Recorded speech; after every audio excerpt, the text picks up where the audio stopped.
Hello.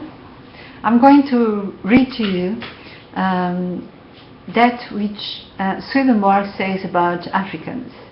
And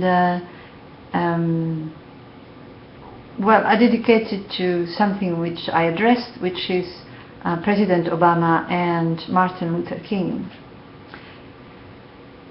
So Swedenborg says that Africans are more interior people, and that the spreading of the Gospels to in Africa, the fact that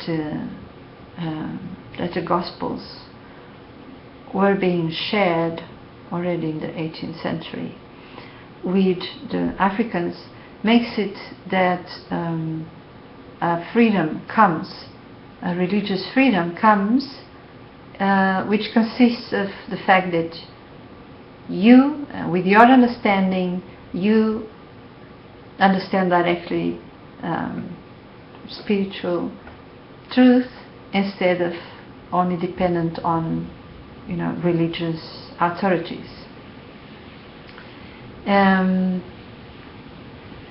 So I'm reading to you just a little bit because, about Africans. As the Africans excel all other Gentiles in clearness of interior judgment, I have held conversation with them upon subjects of profound inquiry, and lately concerning God. So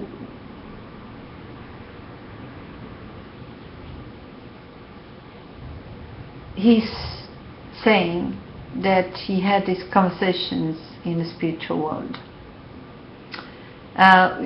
which for some people they are convinced that it's then all insanity, but it is not insanity. So then the Africans told him the following: God in his essence is divine love, and divine love is, as it were, most pure fire, and as love considered in itself cannot but intend to become one with another whom it loves, so the divine love can intend nothing but to unite itself with man, and man with itself, so that it may be in him and he in it.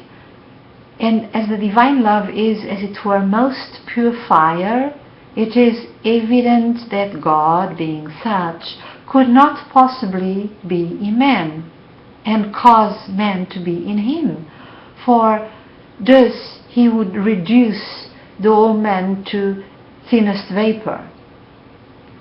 And yet, as God, from his essence, burned with the love of uniting himself with man, it was necessary that he should veil himself around with a body accommodated to reception and conjunction.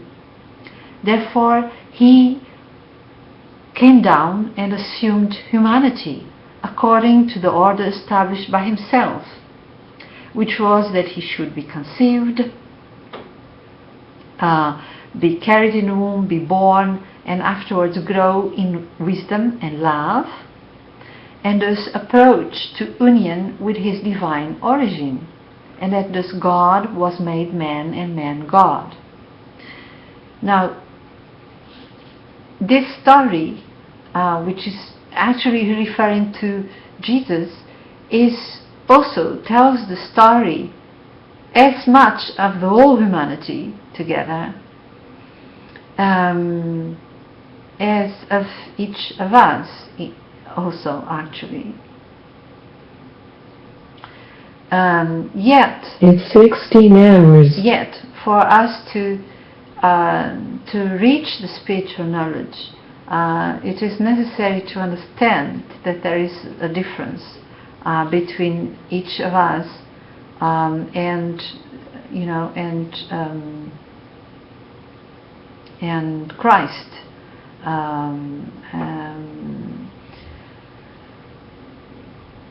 And this is a very essential point. Still a little bit about this.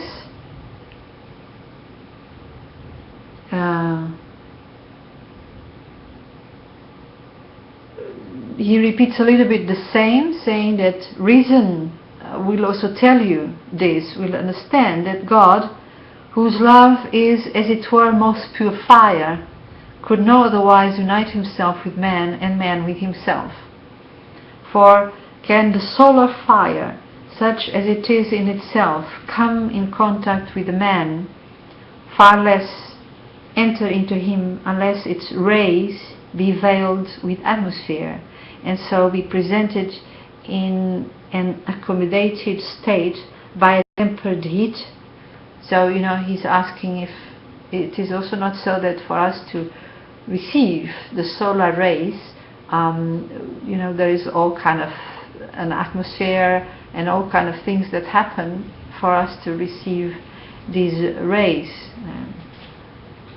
It's very interesting because it is there is this prana thing, and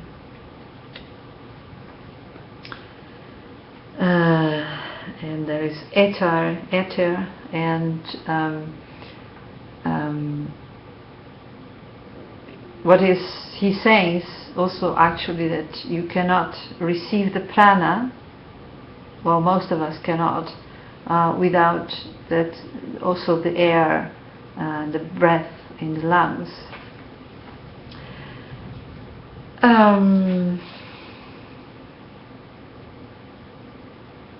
The other thing he said about the Africans is that they talked to him about interior man and exterior man.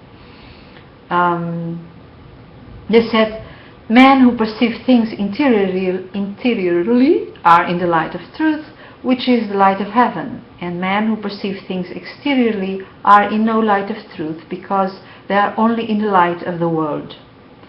So that interior men are in intelligence and wisdom, but exterior men in insanity and preposterous vision.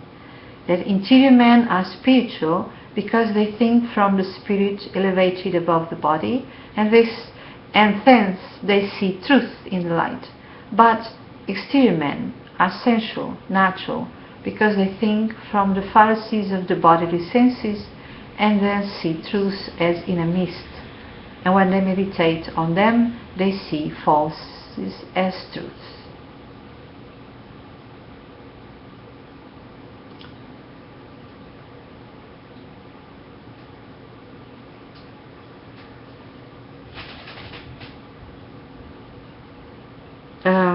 I'm going to give you another example of this.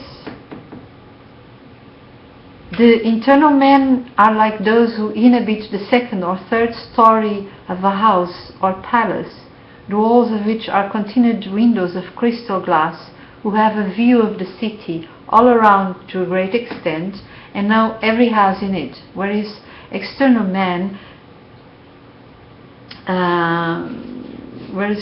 wait a minute, so I lost it immediately. Whereas external men are like those who dwell in the lowest story, the windows of which are made of paper pasted together, so that they cannot see any one street out of the house, but only the objects contained within it, and not even those without the light of a candle or a fire. So I insist that the reason we have so many problems is, of course, if we bring to our governments people who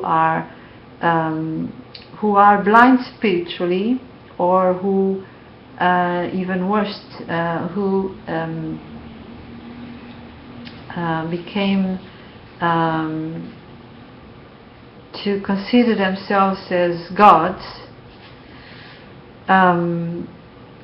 then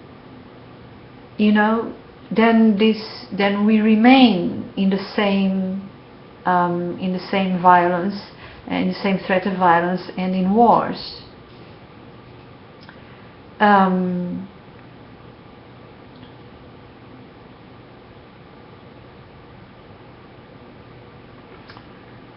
So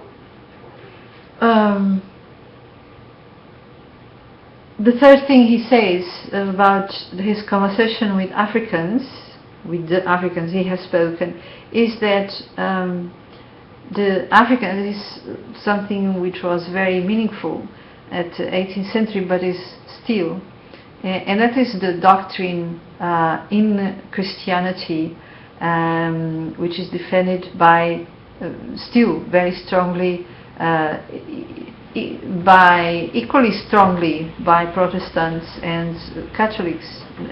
Made a very big difference there inside, and they came more and more and more to kind of give in to the Protestants, and that is that the religion saying that it's enough for you to believe and to say a few sentences like I repent, and you believe in God, and that's enough for you to be saved. That is faith. So what he's saying is that Africans reject completely that idea. They say that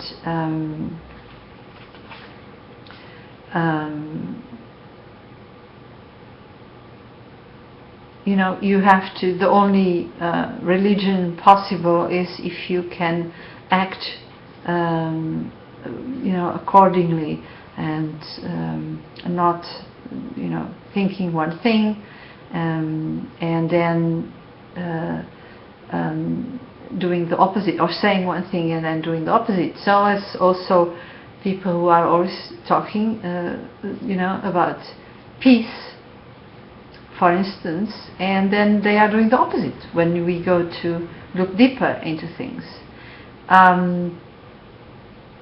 Okay, so I wanted to share with you this very particular way of opinion, especially considering middle in the 18th century, about Africans by Emanuel Swedenborg, that they have easy, deeper, easier concepts and truth about the interior man.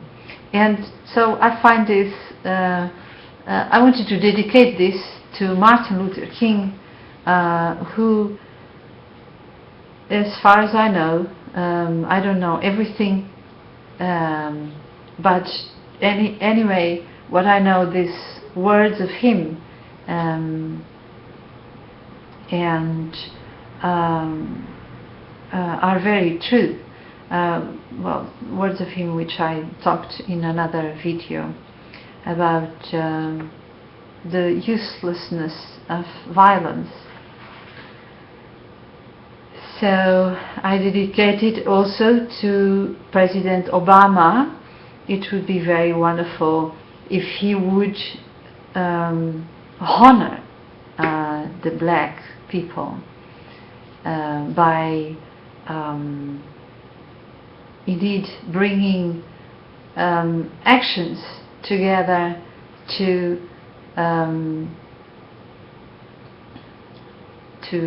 certain ideas or things that, not only things that he says, but to the aim that he talks about. Well, thank you for listening.